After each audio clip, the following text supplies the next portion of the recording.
Good morning, everybody, and welcome to another Adventures in Truth livecast. My name is Jim Case, and I'm having button problems again this morning. Clicking my button and it wasn't working. But welcome to the show. I am really excited about our show today. I have an amazing guest. So the topic today, as you saw, is about resilience. And it occurred to me that we have never had a conversation about resilience. And what an amazing topic to be talking about in 2021. You know, this is, from my perspective, the year of conscious creation. And resilience is an extraordinary thing in our world that I'm surprised it hadn't come forward. And now I know why, because I was waiting for the perfect co-host to talk about this today. And today we've got Dr. Madelyn Blair, who is going to be helping us understand more deeply the idea and concepts of resilience. And she's written an incredible bestseller here. Where is it? I'm bringing it up. There it is, Unlocked. So she's going to be joining us on the other side of the break here, but I wanted to give a brief introduction, and I'll tell you more about Dr. Madelyn Blair on the other side of that. But what I like, if you are a frequent listener, I hope you're liking the show, whether you're on YouTube or whether you're on Facebook, whether you're on E360 TV. Like us, share us. Subscribe, all that kind of good stuff. So today we're going to dive into resilience. We're going to look deeply into how powerfully it can affect us and how we can utilize it in our lives more effectively, and learning more about it. I mean, starting at the basics, you know, we haven't talked about it. So this is going to be a wonderful conversation. And so we're going to jump on the other side of the break, and I'll be right back.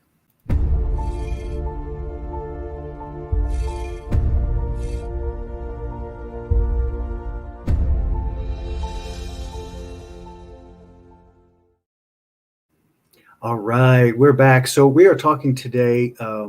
This is about Fear is a Choice. Fear is a Choice is my book. You can get that on Amazon. You can get it on Barnes & Noble. But I just want to talk for a quick second about the power of this book. This book can change your life. And here's why I say that. When you change your relationship with fear, you change everything. When you look fear dead in the eyes and recognize that it is a choice that we have among many choices, then you can choose things differently that support your life. And this book helps you get there from here. Because we look at the evolution of fear in the human experience. We talk about how we utilize fear and how fear is utilized in our culture and in our world, so that you can begin to understand the relationship that you have with it is long-standing, but it's also all trained. So while it appears to be something that has been with us forever, it really became entrained as a part of the human experience. And so because of that, we have the ability to alter our relationship with that, because you can change how you interact with everything in your world. When you begin to see things as objects in the field of your awareness, instead of things that are attacking you or coming at you, you have a much greater capacity for positive change. You have a much greater capacity to make choices that serve your life in a way that is way more forward moving. So Fear is a Choice, Unraveling the Illusion of Our Separation from Love. You can check it out at fearisachoicebook.com. That's the page for the book there. You can learn more about the book. You can order it. And there's some videos there too that go even deeper into the experience. So I hope you avail yourself. And if you do, or if you have already ordered the book, I so appreciate you taking the time to review it, whether it's on Amazon or Barnes & Noble or BookBub or any of those guys. Your review is greatly appreciated, so more and more people can be exposed to this material and what it's about. So we're going to be back right after this, and we're going to bring Dr. Madelyn Blair on, and we're going to have an amazing conversation. I'll see you in just a second.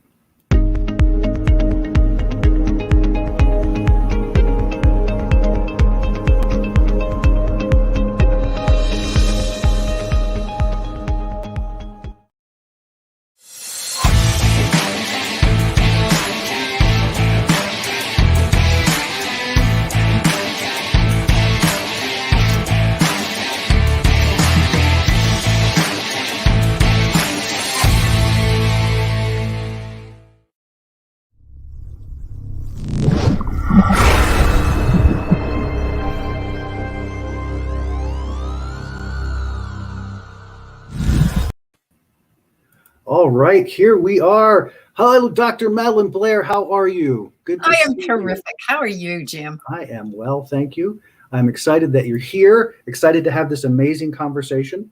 Let me do a little intro here. So for those of you who have not met Dr. Madelyn Blair, she is a speaker, author, and personal advisor. She specializes in unlocking resilience for individuals and work teams needing to meet today's complex challenges with greater ease.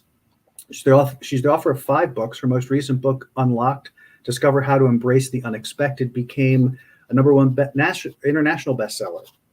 She is faculty at Columbia University, blogs for Psychology Today, and has global clients including Regional Chamber of Cincinnati, I'm not sure, PwC, Merck Pharmaceuticals,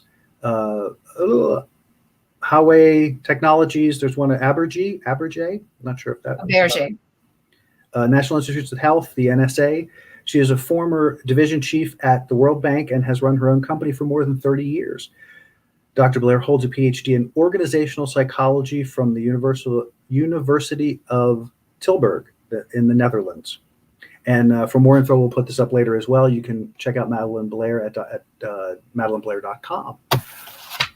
How exciting to have you here to have this conversation. I can't even begin to tell you.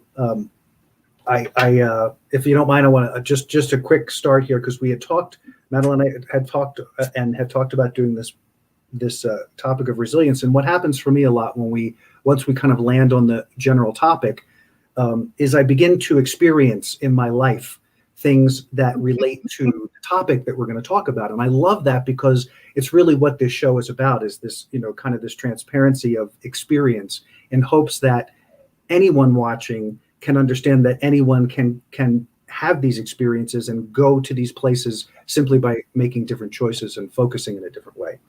So here we're having this conversation, and Saturday I go skiing. I haven't been skiing in 25 years. It was the first time I had been skiing since I moved to Colorado. I've never skied in the Rockies, so it was a big deal. I was so excited about it, having no idea what was going to happen. But as I've talked about on the show, I chose to come at this from a very conscious place because I knew that there's a lot of potential here for discomfort, whether through falling, whether just the exertion of the day. Going up to 10,000 feet and skiing down a mountain a couple times uses a lot of muscles that I may not have been using as readily in the last 25 years. So the extraordinary thing about it was that I consciously chose to enter into this experience and choosing to focus myself in a way that was supportive of the event that was taking place, meaning I know all of the possibilities, but I wasn't zeroed in on the negative ramifications. I was choosing to focus on how can I make this the best possible experience it can be. So part of that is being conscious of that process. And so I went through the day. We did, I think, 10 runs on 2 different mountains. It was an extraordinary day. And what was even more amazing was when I got home, I was tired from here to the floor. I mean, every ounce of me was exhausted. But I still chose to engage in what are my daily practices, the things that I do that help right my energy, that help me to deal with the energy, the stuff that I've dealt with throughout the day, whatever, all that kind of stuff. And part of that was attending to my physical body and saying, okay, I know I've exerted you in a strange way that we haven't done before. How can I support this mechanism? And so I did those things and went to sleep that night and woke up the next day and felt fantastic. I wasn't in pain. I wasn't suffering in any way, shape, or form. And then I remembered reading in Madelyn's book this sentence that just kind of blew my mind. The more I realized that resilience is a decision that sits in Frankel's space, which is between stimulus and response, the easier it became to distinguish resilience. ... And that blew my mind because I had never considered it in that fashion. And I'm an energy feeling guy, and I love science, and I love when I have experiences that are backed up by science, even though I don't know it. And so, Madelyn, talk to us a little bit about that, and maybe share with us as a part of our intro. This whole idea of resilience is kind of remarkable to me. Jim, I just love your story, first of all. Secondly, thank you for referring to Viktor Frankl's quotation. The full quotation that's normally said is between stimulus and response, there is a space. And in that space lies our power to choose our response. And it goes on to say a few other things, but that to me was, wow, the power to choose. You are an agent in this. You have agency. That transformed the way I thought about resilience completely. So that has been my focus. But I want to share with you an event from my life. And I haven't shared this in a long time. So it's going to come out a little clumsily. Okay. But so be it. But then I will then afterwards go back and sort of explore it a little bit in terms of how I understand resilience to be. All right. I was in Colorado. I had uprooted my family from Maine and brought them to Colorado because I had a fantastic job offer with the University of Colorado. It was good money. It had real future.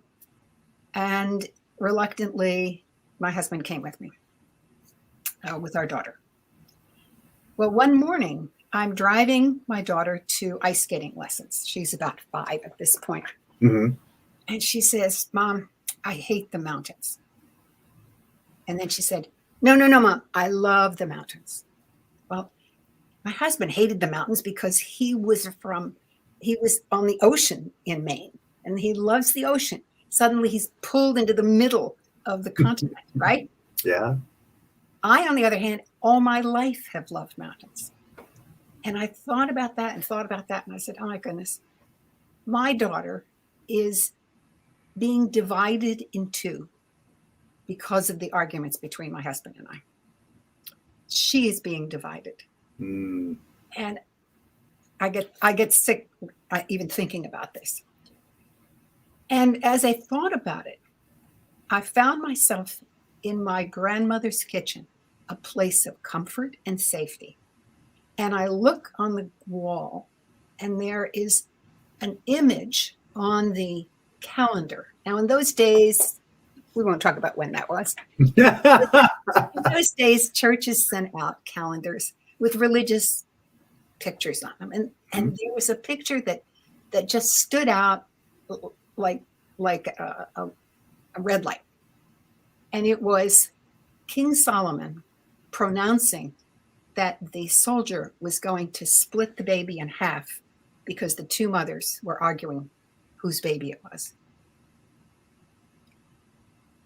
And I said, I will not let my child be split in half. That began a rather long, arduous, and difficult time in my life and her life and my ex-husband's life. But that image gave me the resilience to plow through that and be where I am today.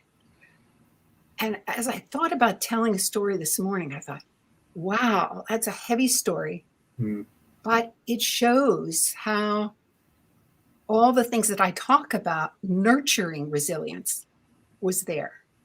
Remember, it threw me back into a place where I was safe and comfortable. And there I could then begin to think it through.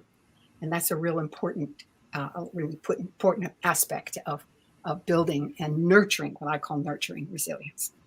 Let me pause there. Yeah, it's a powerful story.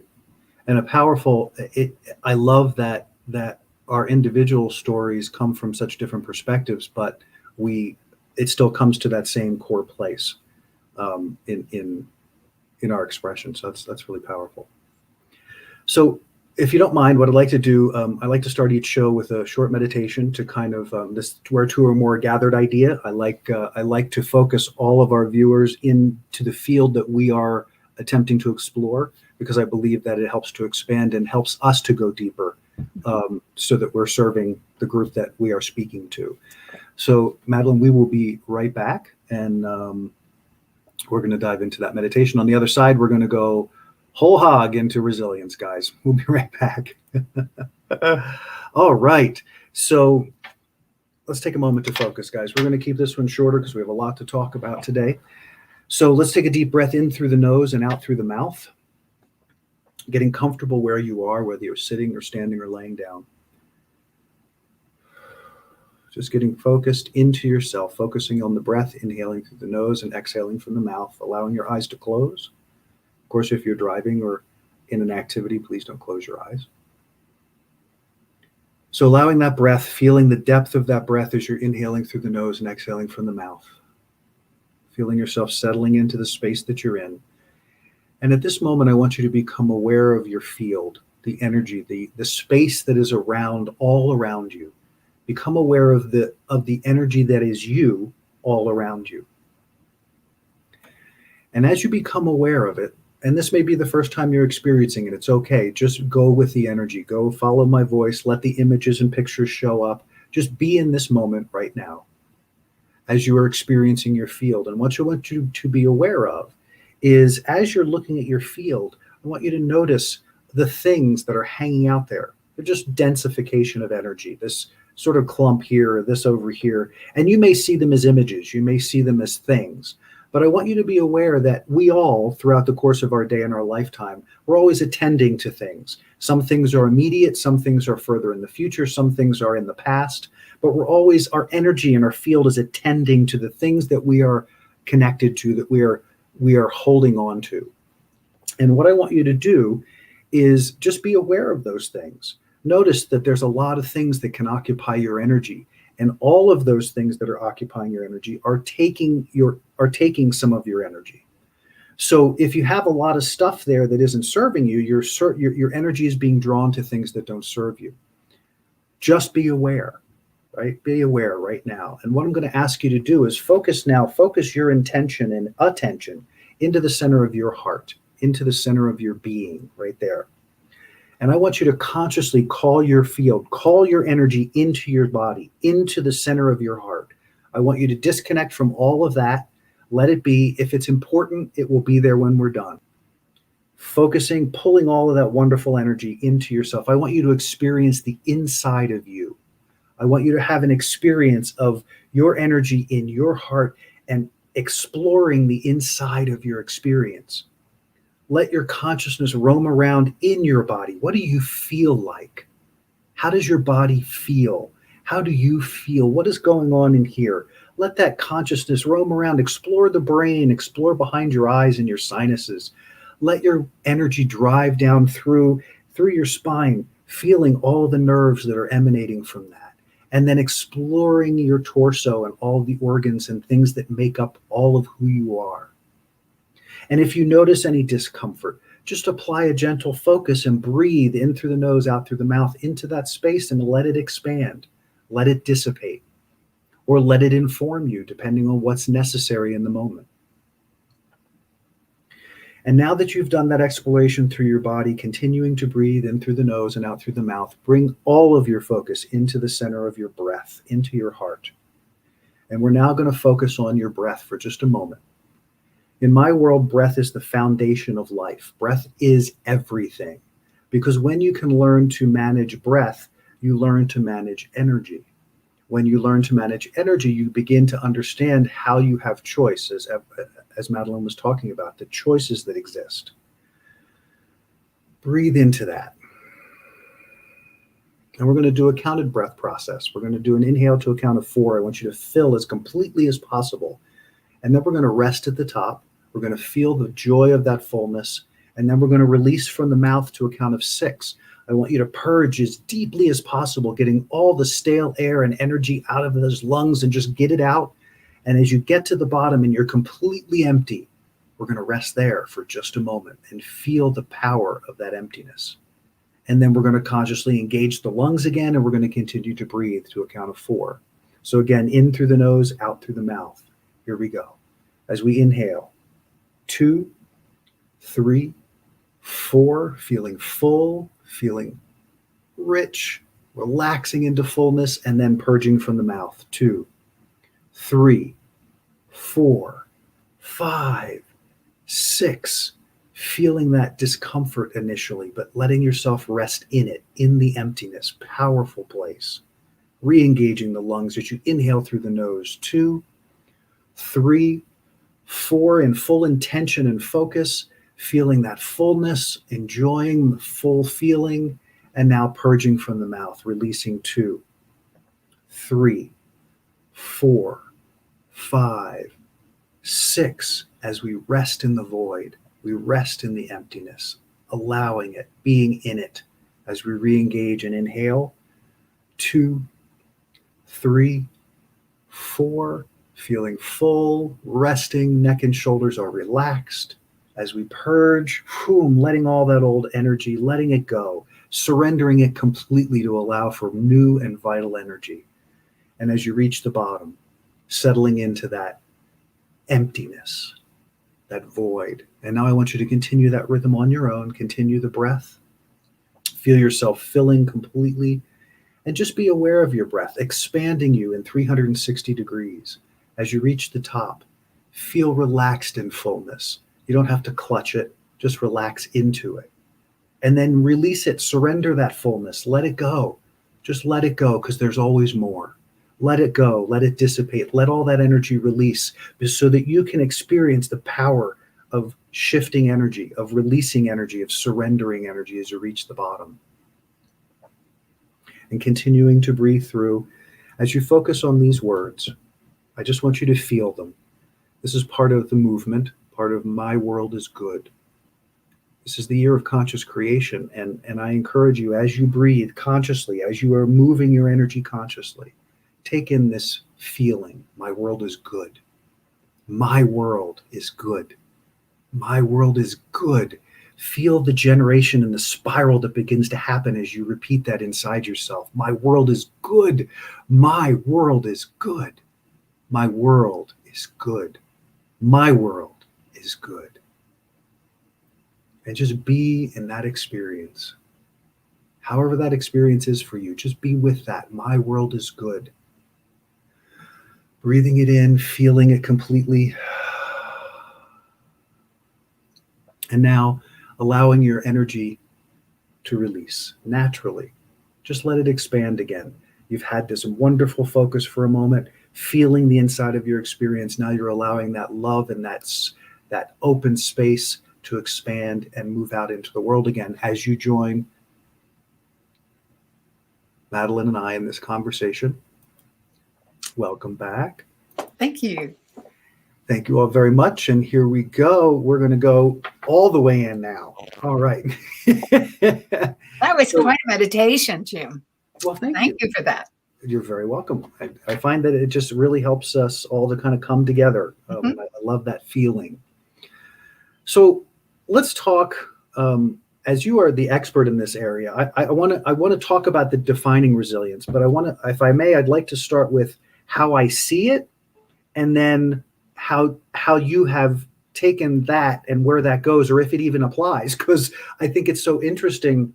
The scientific approach to resilience is extraordinary to me, because I've always kind of had it as it's a feeling thing. And I think as we were planning the show, I was thinking about this too, this idea of, is resilience already there? Like, I thought as I was doing my little skiing thing, I'm like, I'm tapping into the part of me that is where creation happens. So I can influence events because I can focus my energy in a way that allows me to be available to, what does the body need? What is this? What does it need in relation to what's happening? And having that dialogue. And that the resilience to me is that when I'm aligned in that way, when I'm connected, that it comes forth in a sort of a natural form, that there is natural resilience that lives in this being. And if I go way left or way right, and I don't mean that in any specific way, I just left and right because I have a left arm and a right arm.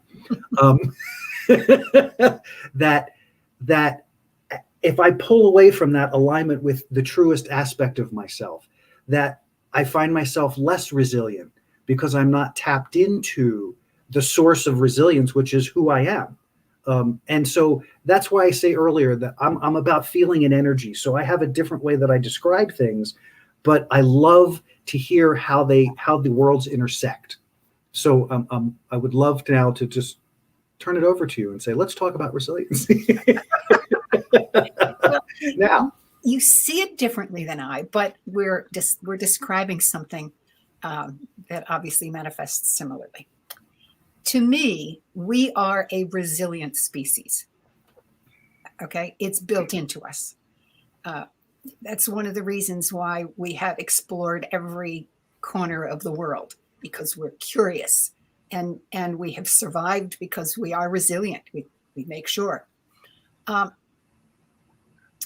The piece of this that is a slight distinction is that when we are born, yes, that resilience is there, and yet it has to be nurtured. And believe it or not, it has to be nurtured through pressure, through difficulties. A child learns, looks at the world and wants to be able to stand up. Well, in order to stand up, it falls down. It stands up and it falls down. That's okay, because it's literally building its resilience as it does that. And eventually it gets strong enough so that it can stand. In fact, that's an interesting piece, strength. If we think about our muscles, you can say, well, I want to be stronger. I remember wanting to be able to walk longer distances. And so I went to the gym, and I went on the treadmill, and I made sure I did 20 minutes before I did anything else, because I wanted to get longer on it. I end up somewhere in France. I think I was in Chartres, and I had to walk from the train station to where I was supposed to stay. And it was a long walk, and I was pulling a suitcase. And I got there and I went, hey, I have nurtured myself enough. I have taken care of those muscles, etc., that I was able to get there. So that, to me, is that aspect of nurture. I don't necessarily say, okay, muscles, we're going to take 20 minutes to get there. Make sure you do it. But simply, I was doing it. It's that being aspect. So for me, resilience is very much a question of let's nurture it in ways that we know we'll be building it and preparing it for the moment that we need to call upon it, and it's there. Slight distinction, I think. What do you think? I think actually we are just from different. That's again amazing to me. It's just different. It's just looking at it in a different light, and but the way you describe it, as you were talking, I was thinking to myself, okay, now I really want to dive into this space between that we were talking about in the definition earlier. The space between I lost the word. Stimulus and response. Stimulus and response. Yeah. Because that's where I felt like it all came together. Because that was what happened for me. I had a stimulus. I was conscious between the stimulus and the response, and made decisions in there that maybe most don't recognize as a place of decision. We think that something happens and then we take action, and that was the decision point. But actually, that's the end point, and that's the part that I'm just like, yes, we all get to dive into this. And so, can we talk about that some, as in this how we're in part developing and nurturing resilience, but also defining it? I like this direction that we're going in, because the stimulus is often thought. In fact, my book is called Unlocked: Discover How to Embrace the Unexpected. And people think of, thank you. People think of resilience as always those moments when you get shocked by something, and it's not. There are times when you expect it, and because you have nurtured your resilience, you're able to get through it. There's a wonderful story in the book about a couple where one of them has a fatal disease, and they know it's going to be just a matter of months before he slips away. And the story of his partner and how his partner took care of him day after day after day, that was resilience as well. Because every day he woke up and he made the choice, I am going to help my partner. I'm going to help my partner. I'm going to help my partner. So I think that we should not think of it only as those moments of quick crisis, Hmm. but even in day-to-day kinds of So, things. so for purposes of my viewers, I want to break this down even more into the minutia because I think that example is a beautiful way to do that. So, the partner who is taking care of the sick partner, let's walk through where you see this cause and effect experience. So here we have a situation. The situation is ill partner. Mhm. That is what I'm confronted with is an ill partner. So from ill partner to attendance, or to what would be the end result there, would be or taking care of, or providing care. The end There result is of that. the end result. There is this gap. There is this space that exists that I get the opportunity to choose how I'm going to focus into that Yeah. outcome. In Right? in that case, Jim, you're really doing it on a daily basis. Fair. Wake up in the morning and you have a sick partner. And you say, today I am going to continue to take care of this person. Mhm. That's the decision. The fact that you get through the day, you can say that's the end. But the point is, you've made the decision each morning and you get through the day. And there were many things that he described to me. I mean, they had to do all kinds of manner of therapy and doctors and experiments. They had to transform their house because they do. So there were a lot of things to do. But Mhm. the key resilience decision that I saw was that every morning he stayed with that activity and never, I visited with them many times. He never lost his cool. I mean, he may have cried in the corner quietly at night, but Mhm. he never lost his cool during the day when he was actively with his partner.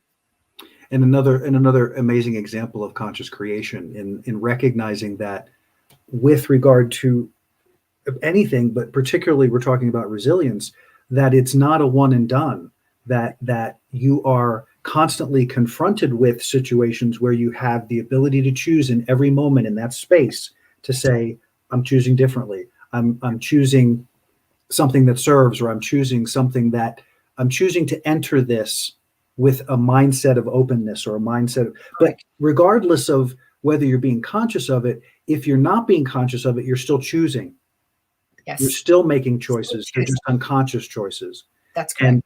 And so you end up in a place that maybe feels very disempowered, or feels very confusing, or feels very frustrating because you haven't utilized that space consciously. You haven't kind of said, okay, here's my situation. This is how I want to be in it, so that when I get to the other side of it, when I eventually I'm choosing things that are supporting a positive outcome, or an outcome that is at least somewhat uplifting to us. You're viewing this space as I'll just say wider and longer than I think of it. I think of it as, here is the stimulus. Mm-hmm. And yes, there is a moment when you stop and you say, what am I going to do? Okay, we talked about the difficulty, the ill partner. Let's say you have a miserable boss. Mm-hmm. Okay, every morning you walk into that office and you're going to say, okay, how am I going to handle this today? And you make the choice. Then that's the space. Then you go on Then you're to on. action. You go on to action. You lose your job. Well, how are you going to choose to move on? Um, any number of things. But one of the things is, am I going to choose to feel really bad about myself because I lost it? Or am I going to say, this wasn't the right fit for me? Or I'm really sorry that COVID hit and they can't afford me anymore. I mean, there are many ways in which you can approach that moment and then decide how you're going to move on. Uh, I I have been through. I won't go through them all because that would be unnecessary. But in your career, anybody's career, there are so many times when you could choose to be angry, you can choose to be revengeful, you can decide to be spiteful, or you can choose to be generative. Because and this is why I love what you do, Jim, because it's so generative. if you choose to be generative, your life is infinitely better because you have made that choice. You not only nurture your resilience in that moment, but you even nurture the entire community that you live in. That's amazing. We're going to take a quick break here. I'm going to do a quick commercial, then we're going to come back for a segment with Dr. Madelyn Blair and you all out there. She's going to talk about her work a little bit. But I would like, as you're talking, the thing that's striking me is I'd like to get a little, we call that space resilience, and I'm trying to grasp. I get it. I'm seeing the arc of, here is, in big terms, I'm always aimed toward my resilience, but in the little term, I have to align with those two on a day-to-day basis, as well as this big arc of my life. And so when you say it's stimulating resilience, it creates a question mark for me. And I say, that's interesting. What is that actually? What is that? What am I stimulating? What is being lifted? What is being, does that make sense? Yes. We're going to talk about that after we come back. We're going to talk about it after we come back, if that's all right. I got to put on my glasses so I can push my buttons, and we'll be right back.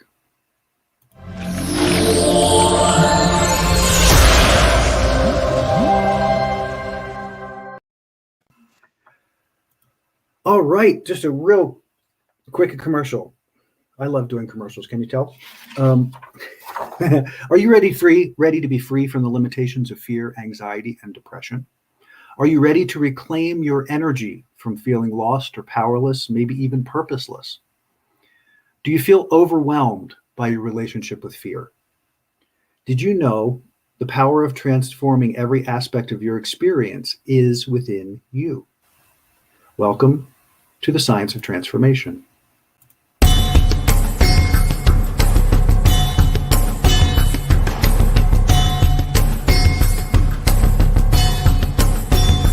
Science of Transformation method, and I can't tell you the difference that it's made in my life.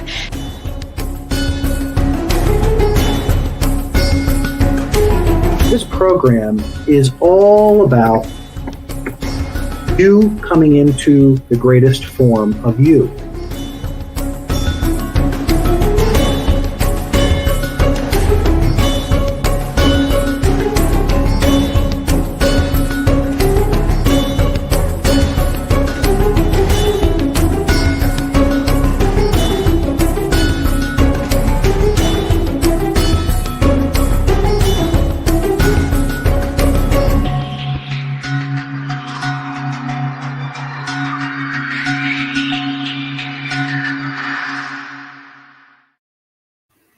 All right. My program, The Science of Transformation, is about you tapping into your greatest potential, exploring all possibilities, and experiencing everything you desire, changing, evolving, and coming to a deep clarity about it all.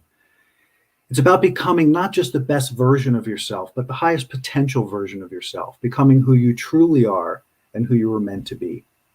So www.thesciencetransformation.com, you can check that out there.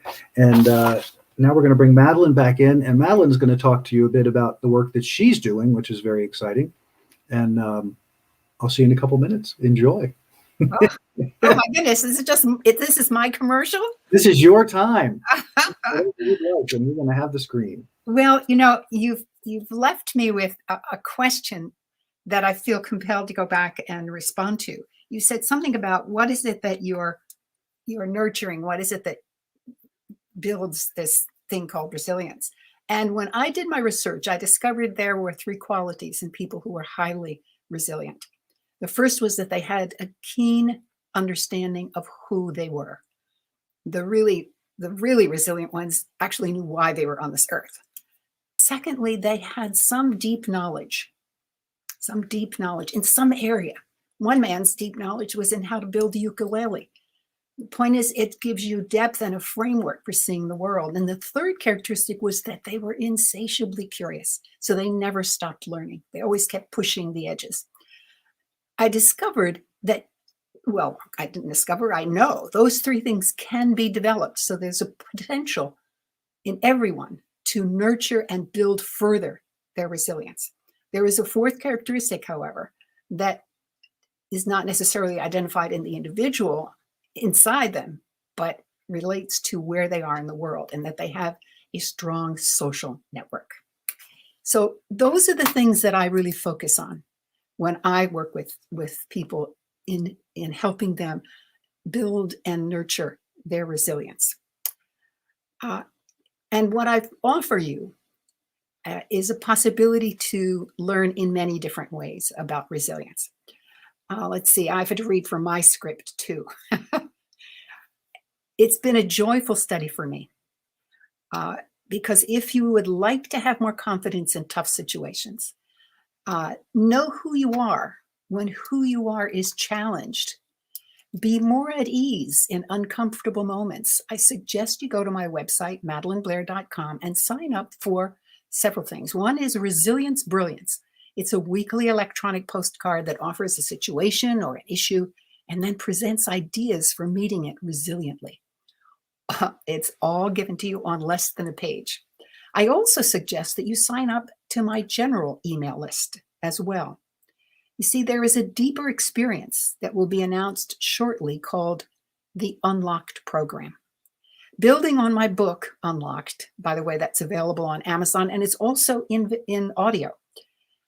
Again, building on my book, I have created a 6-week virtual program where new knowledge is presented each week virtually that builds on participant experiences that are gathered and reflected on during the intervening week. There are weekly postings of more insights on resilient leadership exclusive to participants. And there's a community so that registered participants can talk and learn from each other.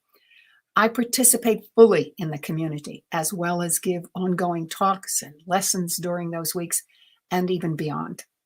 I offer this only a few times a year, and the next offering will be in the April-May timeframe. So stay tuned to that. In the meantime, you can listen to my radio show called Unlocked. It's on Thursdays at noon Eastern Time. And Jim Case will be my guest tomorrow, where we'll be talking about fear is a choice. You know, I loved his emphasis on choice, as you can see. I focus on the role of choice as well. Jim tells me he never really studied resilience until he met me. And I will say that I never really studied fear until I met him. It's going to be a great show, and I hope you will join us. Go to my website, madelynblair.com, and sign up on my general list so that you will know who is on my weekly radio show and details on when the Unlocked program will be offered and more. And if I have another moment, Jim, I have to say this. When I create a new project team, I love to bring into the team an artist. It doesn't matter what the project is about. An artist sees the world from an entirely different perspective, which helps me see things I would otherwise not see. In the end, my teams and I are grateful for the contributions the artist has made to the conversation. This morning, I have found that talking with Jim is like talking with an artist. He sees the world from a different perspective than mine, and his perspective has enhanced me. So again, I invite you to visit my website, madelynblair.com, and see all the other possibilities that are open there for you. Thank you, Jim. Oh, Madelyn, my goodness, you get me all verklempt. Oh, I haven't heard that expression in ages. I have my very dearest friends are Jewish friends, and so I adopted some things from them. But www.madelynblair.com, please avail yourself to her brilliance and to what she has to offer. It's just in the short time that she and I have gotten to interact over the last couple of months has been breathtaking and wonderful and edifying in ways that like I said, that exuberance that I approach life with is for a long time I was judgmental of myself because having left home as early as I did, I didn't go the education route in the traditional sense. I went the experience route. And so being here at 56 years old, getting to talk about experiences that I've had and then have people who've gone the educational route be able to go, hey, this is a thing. hey, this is a real thing. And I go, holy crap, are you kidding me? This is a real thing? Because it's sort of the story of my life. It validates everything in my world because I'm not tied to the way it's supposed to be. I'm tied to what I'm experiencing. So, Jim, I have to tell you a story. Yeah, please. Please. Yes, absolutely. I love what you just said. When I was studying for my PhD, I had been in business for a long time and had done a lot of work with my clients on very complex issues. And so I would talk it to my advisor and I would tell him all these wonderful conclusions that I had drawn. And he said, excellent, Madelyn. Now in 1928, and then he would tell me who had discovered the same thing. And what I loved was that he never diminished what I had done. What he was saying was, you're thinking right. Yeah. So that's my story for you. You're thinking awesome. right. You're thinking right. Cool. So as we migrate back into, and I don't think we've left resilience, but in our last segment here, we wanted to focus on how do we shift this brilliance from the individual perspective to the group expect. So let's talk about that. And that focus was largely at your request. So I would like to understand where we're going with that. What does that mean to you? Okay. Now, one of the things we haven't talked about are any of the practices that I talk about in my book. I actually offer 5 practices for people so that they can build those qualities I just talked about: identity, deepened knowledge, insatiable curiosity, and a strong social network. That's what those 5 practices are designed to do. And by the way, yes, there they are. And you can talk around them because we can still see you. Sure, So if you're gonna. Sounds perfect. Each of them, we don't have time to go into it, but each of them contributes to those qualities that I was talking about. Where was I? I kind of lost my train of thought there when you put that up there. So excited. Sorry, you were just sharing the practices. So you were going to just kind of give it because we didn't get to talk about this much. All right. So let's take the first one, silence. I tell people, take 5 minutes a day. 5 minutes. That's all I'm asking you to do. And sit with no distractions and just simply be quiet. Now, of course, people in New York just laugh at me. And I said, it's not a question of perfect silence, a question of being without distraction that you take into yourself. So if there's a siren down on the street, you ignore that, don't you? Oh, yeah. Okay, then ignore it during this time. The key is what you don't want is for your phone to ring or the radio to come on something or the TV to be blasting. You want to just have that quiet moment. Now, many leaders will say to me, well, how can I do 5 minutes of silence with my team? I mean, I can't say to them, look, Dr. Blair says we should do 5 minutes of silence over the next 5 minutes. No. But what you can do is you can say to them, look, we're meeting next week, and these are the topics that we're going to be discussing. I would like you to think about the following question. That says to the person, I value what you're thinking. I value that you can prepare on your own. I trust that you'll do that. And I said, if you do that, that person will then choose for themselves when they want to get undistracted and think about your question. I've made this suggestion to many people, and it's amazing how meetings themselves change radically because suddenly you're hearing from people that oftentimes never say anything at a meeting because they're really introverts and they think before they speak, and extroverts are there filling the time. Well, now they've had a chance to spend time to think and they are ready to speak. So it's amazing how that simple practice of silence can move into helping groups work more resiliently, because to be resilient, you've got to have options to choose. Remember, you're making a choice. What's your next step? So you want to have options, and that's part of that. I can walk through all of those. I don't think we have time for that, but you tell me if we have time. If we keep them short, I think it's great for people to have it. I was gonna say on the silence piece how extraordinary, because I find that I don't do anything without getting silent first. I don't come on my show. This is my show. Why should I get quiet? I know what I'm doing because I'm interacting with energies that I don't interact with on a daily basis. And so having that moment, that time of just clearing my space and being available to the potential and opportunity that's there, regardless of what I've already structured. right? It's Yeah. just Jim, I it do. is it is the Jim, I do it the is same thing. Before my radio show, I sit for 20 minutes Yep. in the studio right there. And all I do is silently wait until the engineer says, okay, it's time to go.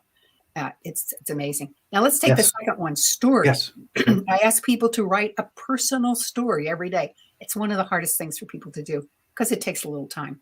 Mhm. What happens is, though, if you write them down over time, you have this beautiful, I call it the mirror of your life. And wow, you can discover all kinds of things about who you are. I've worked with teams where they had to discover who they were before they could move forward. Mhm. And it's very simple. You get them to either tell the story of where they are, you tell them, they create stories about where they're going. But once that story gets clear in their mind, it just draws them onward. The Beautiful. social, I think I've talked about. This is a question of building social connection, social support. And there, a leader can very easily help people and encourage people to find the kinds of support they need. I talk about 3 kinds in my book. I think practice partner is by far the most popular. It's finding someone who will ask you questions as you're thinking through something. There's more there I won't go into. Seeking is basically every day pose a question. You don't have to answer it. Some of the questions nobody can answer. Doesn't matter. The point is, what you want to do is nurture in yourself that sense of curiosity, that sense of, ooh, that would be interesting to know. What happens is you actually see the world more clearly when you get into that moment and you're learning. And the last one is, without a doubt, the one that will give you the fastest feedback, and that's to every day decide the most important thing to do. And people always say, well, how do I do that? And I say, well, you just begin. And I give examples of how to do it and questions that you can ask yourself.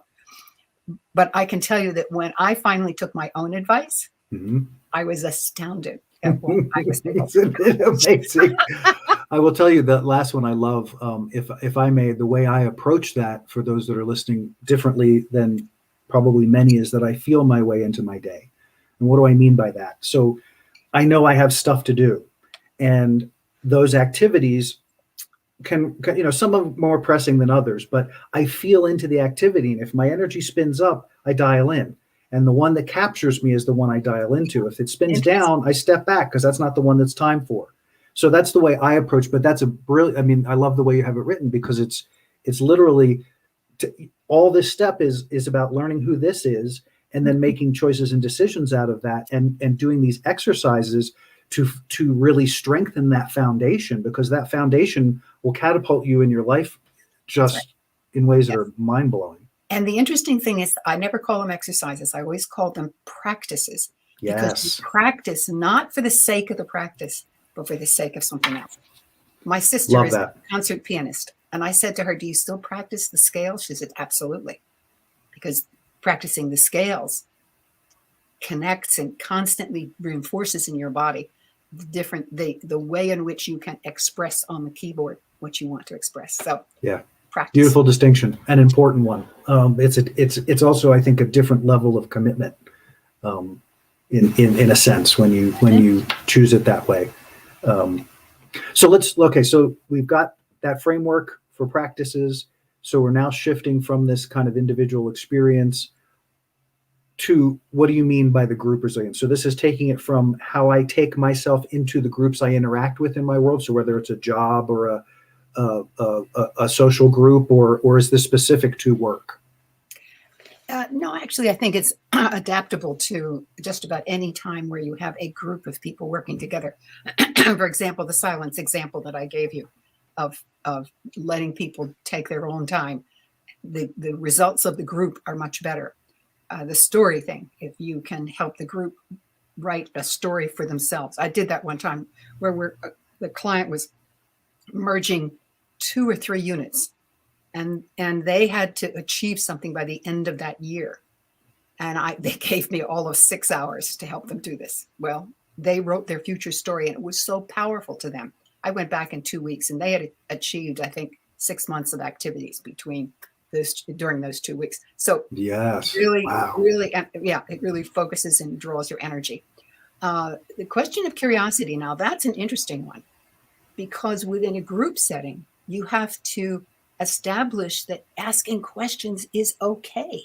How many times have we shut down the question we were going to ask? We might look stupid, or we might offend somebody. It's not on the agenda. All kinds of reasons why we don't ask questions. And yet it may, in fact, be the question that needs to be put on the table for people to even just think about, even if they don't answer it. Yeah, I participate. I don't know if you're familiar with a thing called Thought Storm. And Thought Storm is a group of people that I gather with every week, and they're from all over the country, and they pick a topic, but basically what we're doing is they have they call them aggregates. It's basically the belief system and thought forms about ideas, and we start to break them down. And part of that is being completely fluid in what's happening in the dialogue, because I know for myself there have been many times where I'm having a feeling that's contrary to what I'm watching, and I can't seem to shake it. And finally I'm like, okay, guys, here's what's going on for me. Blech. And the group goes, holy crap. Yeah. That's the core. That's where we got to go. And suddenly we've shifted gears, and now we're moving into this. But that's happened so frequently in my world. I can't emphasize enough how important it is that if you're having an experience, that experience is related to what you're doing. So let yourself share that, because it could change the course of everything that you're dealing with in that moment. How great that you have that kind of group where that kind of behavior is allowed. It's clearly going to be a much more creative group. So we are looking. We have about 2 minutes left. Okay. This has been an extraordinary conversation, and we could, I'm sure, spend hours more evolving it and talking and going deeper. But Madelyn, I'd like to ask you what your message would be now for our listeners and the viewers here about how to start moving into their own alignment with resilience, to kind of bring themselves front and center in that experience. Good question. If there are just one or two things, I would take the first one, which is 5 minutes a day in silence, and the last one, choose the most important thing for you to do that day, and then do it. The first one, because it acts as a place where you can reflect on all these experiences. And I think we don't give ourselves enough time in our culture to reflect. I mean, let's face it, that's where civilization moves forward, is when we really think. That's what this is all about. Yeah. The last one gives us the reinforcement when we see the real impact of moving on what's important to us. And by the way, what's most important in your mind may be that you have to call your mother. The point is, you thought about it. Yeah. And I love your aspect of, Jim, where you talk about the energy, because when things are unresolved, or there's some question about or something that you know needs to be done, you just don't want to do it. That's bad. That's energy that's being drained from you. Get it done, and it's out. And so you have full access to your energy. So those are my 2 thoughts. Love it. Yep. As we were talking about in the meditation earlier, they just sit as clumps in your field. They're just taking up space. Yeah. What an amazing conversation. And I hope we get to do part 2 somewhere down the line here. I'm so grateful that you came here to have this conversation, and I'm so looking forward to our conversation tomorrow as well. Yeah. But the power of resilience. I hope that throughout the course of this hour, you've had a chance to tap into some things that maybe you didn't understand before, or maybe weren't being conscious of in your experience about how to engender resilience in your own experience.